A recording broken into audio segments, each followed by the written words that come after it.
감사합니다. 오늘은 나를 돕는 하나님의 은혜의 손길, 나를 돕는 하나님의 은혜의 손길이라는 제목으로 하나님 말씀 증거하도록 하겠습니다. 그리고 예수 믿는 사람들조차도 잘 이해하지 못하는 개념이 있는데 그것이 바로 은혜입니다.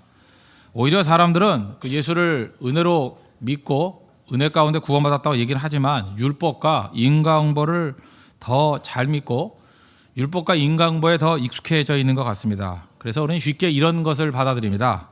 순종하면 축복받고 불순종하면 벌받는다. 항상 여기에 머무르고 이것에 대해서 별로 그렇게 저항감 없이 그냥 받아들인다는 것입니다. 그런데 더 중요한 건 무엇입니까? 그것을 뛰어넘는 하나님의 돌보심의 손길, 은혜가 있다는 것입니다. 만약에 우리가 순종하면 복받고 불순종하면 벌받았다 그러면 여기 살아남을 사람이 누가 있겠습니까?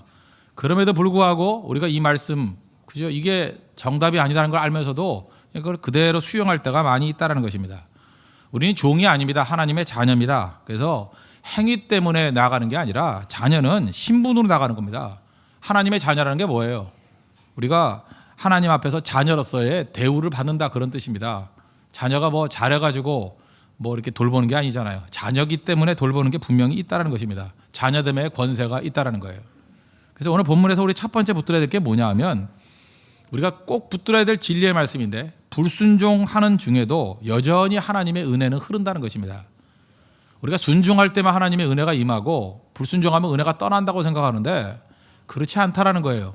그렇다고 그러면 그게 은혜가 아니죠. 은혜는 값없이 주시는 건데, 내가 뭘 한 대가의 결과가 은혜라 그런다는 이게 논리상 맞지가 않잖아요. 은혜가 은혜되지 못하죠. 오늘 본문을 보면은 다윗이 시글락에 있을 때였습니다. 그 상황이 좋지 않았습니다. 본문 배경을 보면은 사울에게 계속 쫓겨다녔습니다. 너무 지치니까 불신앙적인 선택을 합니다. 적국인 블레셋으로 도망치자 그랬습니다. 사실 이거 가면 안 되는 겁니다. 이거 불순종한 겁니다. 뭐 잘했다는 게 아니에요. 근데 블레셋에 갔더니 가드 왕 아기스가 있었는데 의외로 잘해줍니다. 거기다가 다윗과 일행들이 거할 수 있는 시글락이라는 성읍까지도 하나를 줍니다. 근데 위기는 그 다음에 온 거죠. 거기서 한 16개월 정도 그럭저럭 잘 살았습니다. 1년 한 반 좀 안 되게 16개월 정도 지냈는데, 이제 블레셋과 이스라엘이 전쟁을 한다는 것입니다. 그래서 아기스 왕이 부르는 거예요. 와서 도우라. 그러니까 도움 받았으니까 도와주지 않을 수도 없고, 또 도와준다 그러면 이스라엘 백성들과 싸우는 거 아닙니까? 민족의 반역자가 되는 거예요. 배신자가 되는 거죠. 항상 이렇게 불순종하면은 그 진퇴양난의 위기, 모순의 위기 가운데 처하게 됩니다. 이럴 수도 없고 저럴 수도 없고. 이게 불순종의 결과라는 거예요. 근데 또 하나님이 또 도우셨죠. 블레셋 장군들이 반대했습니다. 저 다윗 데리고 나갔다가 중간에 반역하면 우리 다 죽는다. 안 된다, 안 된다. 그래서 시글락으로 돌아오는 장면입니다. 29장까지 얘기해요. 그리고 비로소 30장에 보니까 시글락이 돌아왔습니다. 어떤 일이 벌어졌습니까? 아말렉이 쳐들어와서 다 불태워버리고 여자들과 아이들 다 잡아가 버렸습니다. 그게 30장 1절입니다. 1절 보십시오. 다윗과 그의 사람들이 사흘 만에 시글락에 이른 때 아말렉 사람들이 이미 네겝과 시글락을 침노하였는데 그들이 시글락을 쳐서 불사르고, 2절, 거기에 있는 젊거나 늙은 여자들은 한 사람도 죽이지 아니하고 다 사로잡아 끌고 자기 길을 갔더라. 다윗과 그의 사람들이 성읍에 이르러 본즉 성읍이 불탔고 자기들의 아내와 자녀들이 사로잡혔는지라. 결국 불타고 잿더미 되고 그 다음에 다 끌려가 버렸습니다. 우린 당장 이렇게 생각하죠. 거 봐라, 불순종했더니 이렇게 깨지지 않냐, 불순종했더니 벌받지 않냐. 쉽게 결론 맺어버립니다. 표면상으로는 맞는 것 같습니다. 맞습니다. 불순종해서 잃어버린 게 많습니다. 제가 볼 때 크게 세 가지를 잃어버렸어요. 첫째, 가족과 물질 잃어버렸죠. 가족들 잃고 경제력 잃고 시글락이라는 도성도 불탔습니다. 리더십 잃어버렸습니다. 부하들의 하극상이 나타나죠. 다윗 돌로 치자 뭐 이런 얘기가 나오지 않습니까? 그래서 리더십을 다 잃어버렸습니다. 리더가 리더십을 잃어버린다는 게 얼마나 힘든 일입니까? 권위가 다 사라져 버렸어요. 그리고 세 번째는 희망과 미래가 사라져 버렸습니다. 미래가 없잖아요. 오늘 1절 보니까 시글락을 쳐서 불사르고 잿더미 되었다는 것입니다. 다 잃어버렸죠. 그것이 다윗의 모습이었습니다. 불순종하면 잃어버린다. 예, 맞습니다. 그러나 이 본문을 자세히 읽어보면은 불순종 중에도 붙들고 계신 하나님의 은혜의 손길이 있다는 것입니다. 이걸 꼭 붙들어야 돼요. 오늘도 예배드리는 성도들 보면 우리 삶 가운데 저도 그렇고 여러분도 그렇고 다 순종만 합니까? 불순종해서 분명히 잃어버린 게 있습니다. 깨진 게 있습니다. 상처가 있습니다. 그러니까 하나님 버린 거예요? 그렇지 않다라는 거예요. 그 넘어져 있는 상태 가운데도 하나님의 은혜의 손길이 여전히 있다는 것입니다. 이 배후를 한번 보십시오. 다윗을 보호하는 하나님의 은혜의 손길. 크게 보면 세 가지로 나타납니다. 첫째, 사람의 생명과 가축의 생명은 보호했잖아요. 물론 그 아말렉이 전리품으로 데려가려고 잡아간 겁니다. 팔아먹으려고. 그죠? 잡아간 거지만 어쨌든 그 생명 보호해 줬잖아요. 그래서 30장 19절 보니까 그들이 약탈했던 곳 무리의 자녀들이나 빼앗겼던 것은 크고 작은 것을 막론하고 아무것도 잃은 것이 없이 모두 다윗이 도로 찾아왔고, 가족들 하나도 다치지 않고 죽지 않았다는 것입니다. 하나님 보호해 주신 거죠. 두 번째로 하나님께서 타이밍까지도 맞춰주셨다는 거예요. 여기 보니까 1절로 3일 만에 돌아왔다라는 얘기가 나오는데 3일 만에 급하게 돌아온 겁니다. 아마도 이거보다 조금 더 늦게 왔으면은 가족들 찾지 못했습니다. 근데 급하게 돌아왔던 계기가 뭐냐? 29장에 가면 자세히 나오는데 블레셋 장군들이 다윗이 전쟁터에 같이 나간다 그러니까 막 반대를 했습니다. 왕조차도 그 반대를 막을 길이 없었어요. 그래서 아기스 왕이 다윗을 부릅니다. 불러가지고 재촉을 하는 거예요. 야, 서둘러서 가라. 서둘러서 가라. 오늘 29장 10절 보십시오. 그런즉 너는 너와 함께 온 내 주의 신하들과 더불어 새벽에 일어나라. 너는 새벽에 일어나서 발거든 곧 떠나라. 새벽에 떠나라는 것입니다. 급하게 떠나라. 이동 중에 그냥 뭐 시간 끌지 말고 그냥 새벽에 날 밝으면 떠나버려라. 그래서 급하게 떠났다는 것입니다. 그랬기 때문에 3일 만에 시글락에 도착할 수 있었습니다. 1절에 다윗과 그의 사람들이 사흘 만에 시글락에 이른 때에 그러잖아요. 이 사흘 만에 올 수 있었던 이유가 뭐냐 하면 이렇게 아기스 왕의 재촉이 있었다는 거예요. 서두름이 있었다는 것입니다. 이게 누가 주도한 거예요? 하나님이 주도했다는 것입니다. 하나님이 서두르게 만들었다는 거예요. 타이밍 정확하게 맞췄죠. 하나님이 도와주신 겁니다. 그리고 세 번째는 일찍 오면 뭐합니까? 어디로 간지 어떻게 알아요? 뭐 내비게이션이 있는 것도 아니고. 그런데 길에서 병들어 쓰러져 있는 애굽 소년을 발견하게 됩니다. 이 사람은 누구냐? 이 아말렉이 종으로 쓰다가 버린 애예요. 버리는데 그 아이를 발견해가지고 아말렉이 어디로 갔는지 위치를 발견하게 됩니다. 여기 보세요. 이 애굽 소년이 병든 것, 또 버림받은 것, 그리고 만난 것, 이게 다 우연이라고 생각하십니까? 아니에요. 하나님께서 은혜의 손길 가운데 돌보심이 있었기 때문에 그랬다는 것입니다. 그래서 오늘 11절을 보십시오. 무리가 들에서 애굽 사람 하나를 만나 그를 다윗에게로 데려다가 떡을 주어 먹게 하며 물을 마시게 하고, 이 소년이 어디 있는지 위치를 알려줘서 다 건져내게 되었다는 것입니다. 여기서 알 수 있는 게 뭐예요? 하나님께서는 불순종 중에도 은혜의 손길로 하나님 백성들을 보호해 주신다는 거예요. 여기서 다윗이 기도했습니까? 안 했습니까? 기도하지 않았어요. 기도했다는 얘기 없습니다. 예배드렸단 말도 없고. 그러나 여전히 하나님의 택함 받은 백성을 보호하시는 하나님의 손길이 있다는 것입니다. 그래서 여러분 오늘 처음 예배 나오셨을 때 나는 계속 불순종만 했는데 뭐 기도도 제대로 못했고 순종도 못했고 하나님께서 나를 보호해 주시냐? 아닙니다. 분명히 보호해 주셔요. 그런 마음 품으면 안 된다는 거예요. 하나님의 은혜 가운데 여러분들 이 자리를 지금 불러주신 겁니다. 여기 앉아있는 게 은혜예요. 이 말씀을 듣는 게 은혜예요. 하나님께서 여기까지 서 있게 만든 게 은혜라고요. 이게 출발이라는 거예요. 은혜에서부터 출발하는 것입니다. 탕자가 집을 떠났습니다. 아버지가 잊어버렸나요? 기다리고 있잖아요. 아버지의 마음은 여전히 탕자에게 있다는 것입니다. 시글락은 부끄러운 자리입니다. 그러나 하나님의 은혜의 손길이 여전히 역사하는 자리예요. 돌아오면 됩니다. 돌아오면 하나님께서 개입하십니다. 돌아오면 된다는 거예요.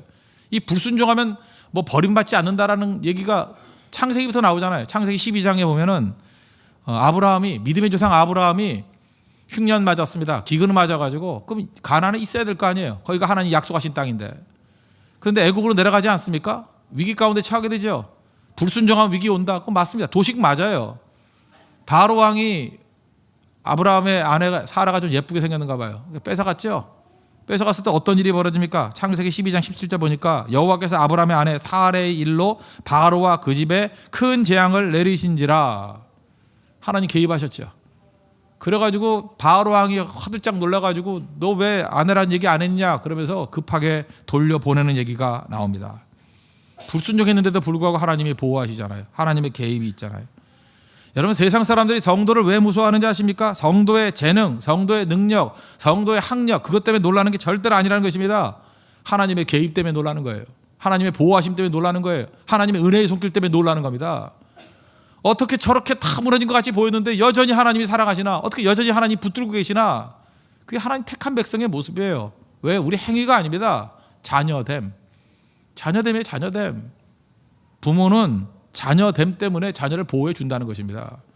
그게 하나님 백성들이 가져야 될 가장 중요한 생각이라는 거예요. 요한복음 1장 12절 보니까 영접하는 자 곧 그 이름을 믿는 자들에게는 하나님의 자녀가 되는 권세를 주었으니, 이 자녀의 권세, 이게 우리 모든 삶과 신앙의 기초입니다. 자녀됨의 권세를 가지고 주님 앞에 나아가십시오. 하나님 은혜가 여전히 있습니다. 그걸 믿고 흔들리지 않는 믿음의 신실한 종 되기를 바랍니다. 두 번째 단계는 하나님 찾으라는 것입니다. 하나님 찾는 것조차도 내 노력이 아니라 하나님의 은혜죠. 하나님께서 은혜 가운데 하나님을 찾게 만들었다는 것입니다. 우리가 빠지기 쉬운 함정은 뭐냐 하면, 이렇게 어려운 가운데 처하게 되면 남 탓으로 돌릴 때가 많다는 것입니다. 6절 보십시오. 백성들이 자녀들 때문에 마음이 슬퍼서 다윗을 돌로 치자 하니. 꼭 어려움 생기면요, 하나님께 나아가지 않고 사람 둘러보면서 누구 때문에 그렇다, 누구 탓이다, 이렇게 말할 때가 많이 있다는 것입니다. 다윗 때문에 그렇다, 다윗 돌로 치자, 이게 답입니까? 항상 원인 찾고 책임 소재 찾고, 사실은 그것도 아닌데, 물론 책임져야 된다는 거 있지만 책임질 수도 없는, 인간이 무슨 책임을 다 질 수 있습니까? 책임질 수도 없는 걸 책임지라 그러니 문제가 되는 거죠. 군대 같은 데 보면은 이게 뭐 군인들 휴가 가지 않습니까? 휴가 갔다 탈영하면 대대장이 옷 벗죠. 나 이것도 약간 모순인 것 같아요. 그죠? 아니, 대대장이 그 뭐 휴가 가는 사람 다 일일이 따라다닐 수도 없고, 그거 어떻게 합니까? 그 유능한 대대장 괜히 옷 벗어가지고 훌륭한 군인 중간에 낙오되는 경우도 많이 있잖아요. 근데 항상 그런 식이라는 거예요. 제가 어제는 우리 우리나라 역대 대통령들 사진을 한번 쭉 봤어요. 다시 한번 이렇게 쭉 찾아봤어요. 제가 어떻게 봤냐 하면 취임식 사진과 퇴임식 사진을 봤어요. 두 장을 보니까 취임식 할 때는 정말 잘생겼던데요. 멋지던데요. 웃으면서. 퇴임식 할 때 왜 이렇게 늙었는지, 몇 년 차이 안 되는데 왜 이렇게 늙었는지 팍 사갔더라고요. 이유가 뭐예요? 안 되는 거 다 대통령 때문이라 그러잖아요. 그러지 않습니까? 다 대통령 때문이라고. 그래서 늙은 거예요. 하도 욕을 먹어가지고. 이제 안 되는 거 다 남 탓이라고.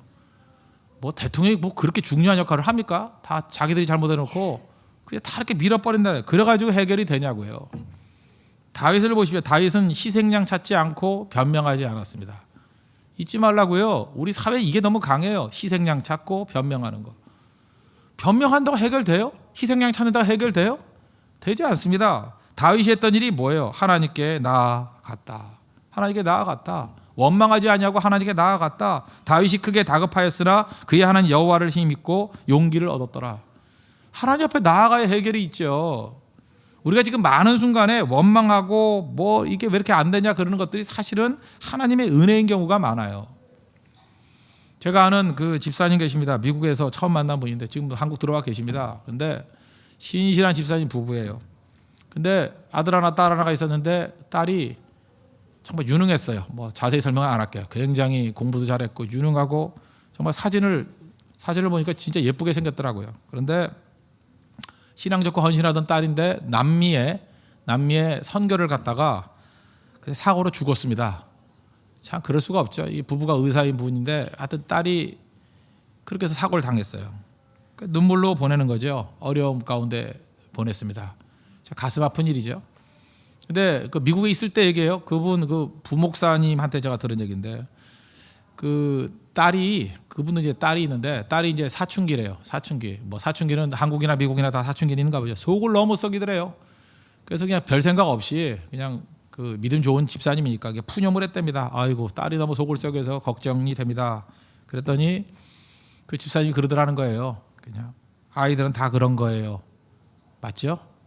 그 다음 얘기를 하는 게 정신 번쩍 나와 말더라는 거예요.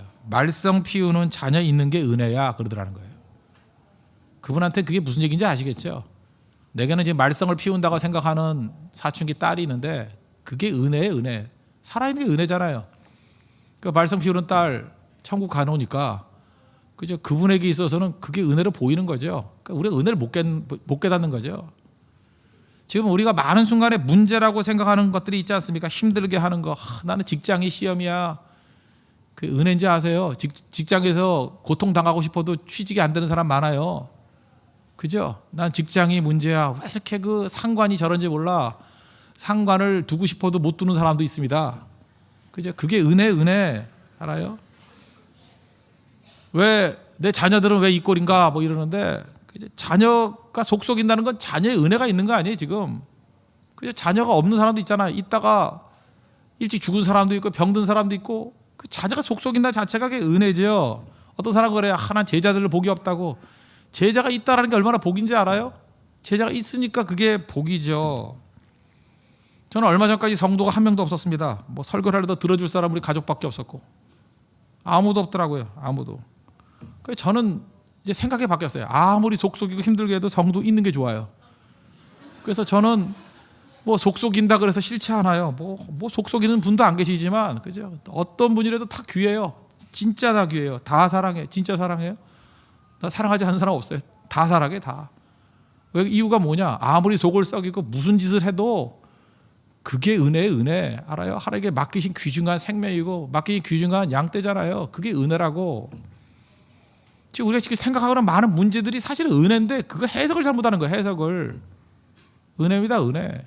그걸 깨달아야 된다는 것입니다. 그래서 문제 생기면 남 탓하지 말라고요. 왜 은혜를 향해서 탓을 해요? 하나님께 나아가야죠. 건져달라고. 하나님께 나아갈 때, 하나님 의지할 때 그때부터 문제가 풀리기 시작한다는 것입니다. 시글락에서 16개월이 있을 동안에 1년 반 좀 안 되는 시기죠. 성경을 보면요. 시편이 그렇게 많은데도 불구하고 그때는 지어진 시편이 한 편도 없어요. 시글락에 갔을 땐 예배도 한 번도 드린 적이 없고요. 기도했다는 기록도 하나도 없고 심지어 사울에게 쫓겼을 때 다윗은요. 굴에 아둘람 굴 뭐 이런 데서도 시편 지었어요. 대표적인 게 시편 57편. 우리 찬양으로도 많이 부르죠. 7절 8절 하나님이여 내 마음이 확정되었고 내 마음이 확정되었사오니 내가 노래하고 내가 찬송하리이다. 내 영광아 깰지어다 비파와 수금아 깰지어다 내가 새벽을 깨우리로다. 뭐 이런 어마어마한 찬송들 내가 만민 중에 이것도 거기 다 나온 얘기예요. 그래서 이런 어마어마한 찬양을 했다고요. 그런데 시글락에 있을 때는 시편이 없어요. 이게 뭐 다 눌려 있는 거죠. 그런데 비로소 하나님의 은혜를 체험하고 난 다음에 찬송하기 시작합니다. 하나님 찾기 시작해요. 여러분도 마찬가지입니다. 오랜 기간 동안 슬럼프에 빠졌습니까? 괜찮습니다. 뭐 하나님 백성도 그럴 때도 있죠. 기도 잊었습니까? 예배를 잊었습니까? 열심히 뛰었죠. 근데 잿더미가 되는 거예요. 다윗 경험이에요. 그렇습니다. 그럼 우리가 해야 될 일이 뭐예요? 다시 주께 나오면 되잖아요. 7절을 보십시오. 다윗이 아히멜렉의 아들 제사장 아비아달에게 이르되 원하건대 에봇을 내게로 가져오라. 아비아달이 에봇을 다윗에게로 가져오며. 에봇이라는 건 제사장이 입는 그 조끼 같은 자켓이거든요. 자켓. 그 옷인데 그 가져오라 무슨 뜻입니까? 하나님께 묻겠다 그런 뜻이에요. 하나님의 뜻을 묻겠다. 하나님의 결정을 따르겠다. 기도한다. 예배드린다 그런 뜻이라고요. 하나님 찾기 시작하잖아요. 하나님 찾기 시작하잖아요. 이게 자녀의 능력이에요. 자녀는 간단합니다. 이게 불순종에 떠나 있으면 종들하고 똑같은 처지같이 보여요. 근데 종은 돌아올 길이었지만 자녀는 돌아오면 끝나는 겁니다. 아버지 그러면 다 해결돼 버려요. 탕자 보십시오. 먹을 게 없어가지고 실업자였잖아요. 그래서 돼지 치는 거 있잖아요. 돼지 먹는 거 주워 먹고 주염열매라 그러죠. 그러다가 정신 번쩍 들어가지고 누가복음 15장 20절을 보니까 그냥 집으로 가자 그랬잖아요. 이에 일어나서 아버지께로 돌아가지라. 그럼 끝나는 거예요 그걸로. 그랬더니 아직도 거리가 먼데 아버지가 그를 보고 측근히 여기에 달려가 목을 안고 입을 맞추고 뭐 송아지 잡아라 뭐 옷 줘라 신발 줘라 다 해버리잖아요. 정말 간단하죠. 자녀들은 회복이 간단해요. 그냥 돌아가면 끝이에요. 여러분들 인생 마찬가지. 하나님이 자녀라는 거 믿으십니까? 자녀잖아요. 그럼 아버지 그럼 끝나는 거예요. 아버지 그럼 끝나는 거라고요. 하나님 아버지 나 건져주세요. 아버지 돌아갑니다. 그게 예배예요. 우리 자녀잖아요. 아버지 한번 안아주셔요. 아버지 하나 영접해 주신다고요. 우리 인생 살 때 풍랑이는 바다가 있지 않습니까? 풍랑 일어요. 그런데 우리 배에 예수님 타고 계시거든요. 간단해. 소리 지르면 돼. 예수님 그만 주무시고 일어나요. 그러면 돼요. 그 예수님 일어나가지고 눈곱 떼면서 풍랑아 잔잔하라 그럼 끝이에요. 풍랑이 뭐 심해요? 심하면 우리 배에 사공 대신 예수님이 타고 계시는데요. 가끔 주무셔서 그렇지. 그거 빼놓고는 그죠? 깨우면 되잖아요. 예수님하고 우리 믿음 시험하는 거 아니에요? 예수님 도와주세요. 그게 우리 인생이라는 것입니다. 16개월 동안 하나님 찾지 않아서 다윗 그죠? 예배도 제대로 드리지 않고 그러다가 하나님 찾으니까 도와주시잖아요. 그게 하나님 자녀들이라는 거예요. 오늘 예배 그런 시간입니다. 주께 돌아오는 거예요. 너무 멀리 갔나요? 너무 늦은 건가요? 그런 게 어디 있어요? 뭘 멀리 가긴 어딜 멀리 가요? 그러니까 돌이키면 끝나는 거지. 그게 예배고 그게 성도의 능력이라는 거예요. 그러면 하나님의 손길이 함께해 주십니다. 에스라서 7장 28절을 보니까 내 하나님 여호와의 손이 내 위에 있으므로 내가 힘을 얻고 아무런 도움이 없었어요. 어떤 할 능력도 없었다고요. 그런데 하나님께 간구했더니 내 하나님 여호와의 손이 내 위에 있다. The gracious hand of the Lord my God was on me. 내 위에 하나님의 손이 임했다는 거예요. was on me. 내 위에 하나님의 손이 임했다는 거예요. 우리 간단합니다. 주님하고 아버지하고 찾으면요, 그 전능하신 하나님의 손이 내 위에 머무른대요. 그래서 일이 다 끝나버리잖아요. 사도 베드로도 그랬잖아요. 성전 미문에 앉아있는 안진뱅이 만나서 은과 금은 내게 없거니와. 우리 없잖아요. 뭐 있어요? 근데 우리에게 있는 게 뭐예요? 나사렛 예수 그리스도의 이름이 있잖아요. 이름의 능력. 예수님 하고 이름 부르면 그 능력이 나타난다는 것입니다. 오늘 예배가 그거예요. 머뭇거리지 말고 주님 찾으십시오. 돌이키십시오. 우리 자녀거든요. 그러니까 돌아가면 다 회복이 된다는 거예요. 그러면 새 힘을 주십니다. 새 힘어들이 주를 바랄 때, 새 힘어들이 주를 바랄 때. 이 노래가 엇박자만 아니면 내가 자주 부르고 싶은데 이게 부를 때마다 아드레날린이 잠깐만 나와가지고 힘들어서. 이 근거가 어디에 있어요? 이사야서 40장 31절 오직 여호와를 앙망하는 자는 새 힘을 얻으리니 독수리가 날개 치며 올라감 같을 것이요 다른 박질하여도 곤비하지 아니하겠고 걸어가도 피곤하지 아니하리로다. 피곤하시죠? 실패하셨죠? 우리 자녀잖아요. 아버지 그러면 된다는 거예요. 그 새 힘 주신다는 거예요. 일어선다는 것입니다. 다 해보세요. 16개월 동안에 참 이렇게 기도 안 하기도 기적이죠. 그죠? 이게 참 이걸 이루기도 힘들어. 그죠? 예배 안 드리기도 힘든데 비로소 어려움 당하고 난 다음에 하나님 찾으니까 그냥 회복시켜 주시잖아요. 하나님이 기다렸다는 듯이. 그리고 다시 시작합니다. 세 번째. 다시 시작. 스타트 올 오버. 다시 시작하죠. 8절 보세요. 다윗이 여호와께 묻자 이르되 내가 이 군대를 추적하면 따라잡겠나이까 하니 여호와께서 그에게 대답하시되 이 하나님이 막 기다렸다는 듯이 응답하잖아요. 그를 쫓아가라. 내가 반드시 따라잡고 도로 찾으리라. 도로 찾으리라. 이 부흥 아니에요. 부흥. 다시 회복된다. 다시 시작하라. 다시 시작하라 이거잖아요. 이때에 다윗의 의구심 가운데 있을 게 뭐였어요? 될까라는 의구심 아니에요? 될까? 어디로 갔는지도 모르는데 내가 찾을 수 있을까? 구해낼 수 있을까? 될까? 이길 수 있을까? 찾을 수 있을까? 될까? 우리 그렇게 많은 은혜를 받았음에도 불구하고요, 우리 마음 가운데 또 문제가 생기면 자꾸만 의심이 생겨요. 될까? 될까? 이런 거. 그 주님이 말씀하셔요. 내가 반드시 따라잡고 도로 찾으리라. 된다. 된다 아니에요? 된다. 제가 지난 주간에 읽었던 성경이 스가랴서인데 스가랴서 1장부터 14장까지를 쭉 묵상을 해봤습니다. 스가랴의 과제가 뭐예요? 포로기에 돌아와가지고 학개, 스가랴, 말라기 이 세 선지자가 동시대 사람이라 그랬죠. 배경이 뭐예요? 성전을 재건해야 되고 이스라엘을 회복해야 된다고요. 스가랴서 4장 6절 정말 좋아하죠? 제가 어렸을 때부터 제일 먼저 외웠던 성경 구절이 이거였어요. 왜냐? 우리 아버지가 너무 좋아해서 밤낮 기도만 하고 가정예배 기도만 하면 맨날 이거 인용했거든요. 이는 힘으로 되지 아니하며 능으로 되지 아니하며 바뀐 건 능력이죠. 능력으로 되지 아니하고 오직 나의 신으로 되느니라. 나의 영으로 되느니라. 그래서 그런지 모르지만 저도 이 스가랴서를 좋아하게 됐어요. 그죠? 뜻은 잘 모르겠고 너무 어렵더라고. 그죠? 이 환상이 너무 8개 환상이 나오기 때문에 이제 목사 되고 난 다음에 깨달았어요. 이게 뭔지. 4장 6절은 다 외우잖아요. 이는 힘으로 되지 아니하고 능으로 되지 아니하고 능력으로 되지 아니하고 오직 나의 영으로 되느니라. 나의 신으로 되느니라. 옛날엔 여기서 힘도 아니고 능도 아니고 나의 신, 나의 영이다. 그거를 강조했는데 다시 읽어보니까 그게 아니라 핵심은 된다예요. 된다. 힘으로도 안 되고 능력으로 안 되지만 내가 영 부어주면 영이 아니라 핵심이 뭔지 알아요? 된다야. 된다.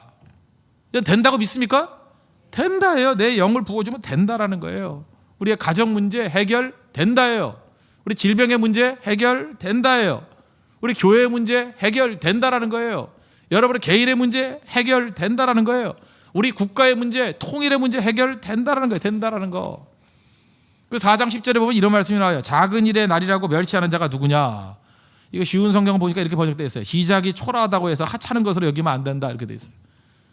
시작, 다시 시작하자는 뜻이에요. 이게 이 수르바벨 시작하는 걸 보니까 너무 초라해 보이는 거예요. 시작이 초라해서 하찮아 보이는 거예요. 그래서 하찮은 것으로 여기면 안 된다는 거예요. 성경은. 왜요? 하나님 영이 함께하면 되거든요. 여러분 됩니다. 돼요. 여러분 어떤 더러운 것이 있다 그러면 해야 될 일이 뭐냐? 딴 푸념하지 마시고요. 그냥 한 사람이 청소 시작하면 돼요. 된다고요.